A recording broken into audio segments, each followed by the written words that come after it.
অনেক সময় আমরা বলে থাকি বউ একটা গেলে 100টা আসবে,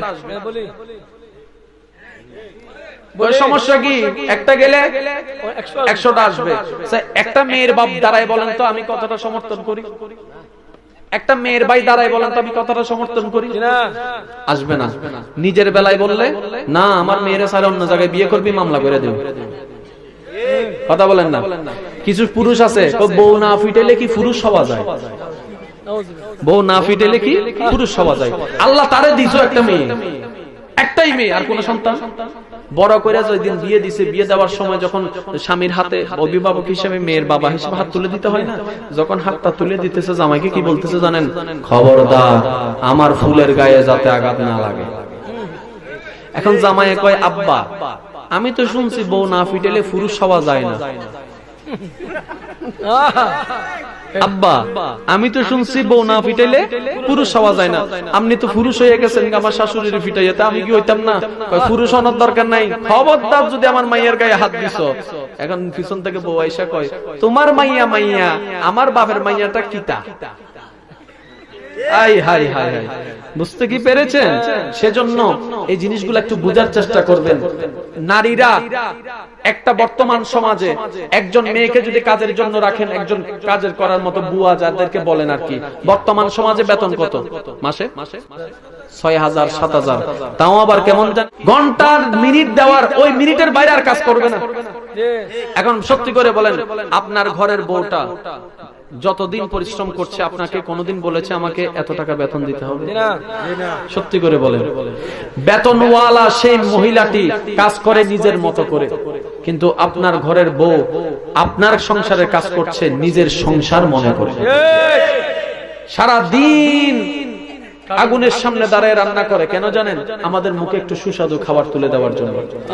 আমরা কি কোনোদিন আমাদের বউয়ের, বাবির, বোনের, মার রান্না খেয়ে প্রশংসা করে একবার বলছি আজকে রান্না মজা হয়েছে? বলছি আমরা বলাটা সম্ভব? কিন্তু যেই দিন লবণ একটু কম হয়েছে,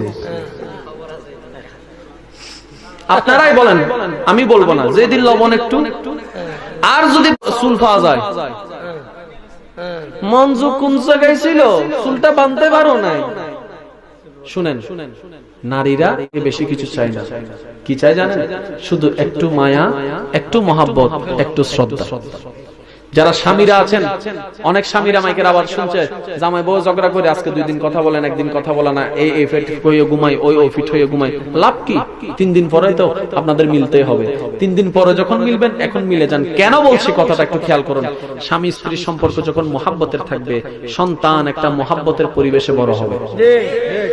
এই মহাব্বতের পরিবেশ থেকে আদব শিখবে, ভদ্রতা শিখবে, ওইখান থেকে ইসলামের আলো শিখবে, ওইখান থেকে ইসলামের নিয়ম কানুন শিখবে। ছোট থেকে যদি স্বামী স্ত্রীর মা বাবার ঝগড়া দেখে বড় হয়, সেই ছেলেটাই কিন্তু, সেই মেয়েটাই কিন্তু উগ্র মেজাজের হয়ে যায়। কথা বলেন ঠিক না বেঠিক? তো নারীরা, মেয়েরা আমাদের কাছ থেকে বেশি কিছু চায় না, একটু মায়া মহাব্বত চায়। আপনি জানেন সারাদিন কষ্ট করে যখন সে রান্না করে, কোন ব্যক্তি খাওয়ার পরে যদি একটু বার বলে যে না রান্নাটা মজা হয়েছে, এই একটা কথায় সারাদিনের কষ্ট আমার মনে ভুলে যায়। অথচ আমরা পুরুষ জাতি সেটাও দিতে পারি না। তার মানে কি পুরুষে কষ্ট করে না? করে। পুরুষও কষ্ট করে, কিন্তু পুরুষের কষ্টটা সমাজে মূল্যায়ন করে, মায় মূল্যায়ন করে, নানি দাদি মূল্যায়ন করে। হিসাবটা বুঝতে পারছেন? আল্লাহ পাক আমাদের সবাইকে বুঝার তৌফিক দান করুক, আমিন। মহাব্বত নিয়ে চলার তৌফিক দান করুক, আমিন। স্বামী স্ত্রীর মহাব্বত যদি ঝগড়া থেকে থাকে, আল্লাহর ওয়াস্তে আপনারা একটা হাদিস শুনে রাখুন যে স্বামী স্ত্রীর মধ্যে ঝগড়া লাগায় শয়তান। আপনারও দোষ নাই, আপনার বউয়ের দোষ নাই। সুতরাং মাইকের আওয়াজ যদি শুনে থাকেন, আল্লাহ এবং রাসূলের খাতিরে নিজের রাগকে বিসর্জন দিয়ে, রাগের উপর পানি ঢেলে দিয়ে আল্লাহ এবং রাসূলের মহব্বতে মিলে যান। স্বামী স্ত্রী মিল থাকবে, পরিবার সুন্দর থাকবে, সন্তানও একদিন আল্লাহ আল্লাহ জিকিরের আওয়াজ দিয়ে বড় হয়ে যাবে। আল্লাহ পাক আমাদেরকে বুঝার তৌফিক দান করে।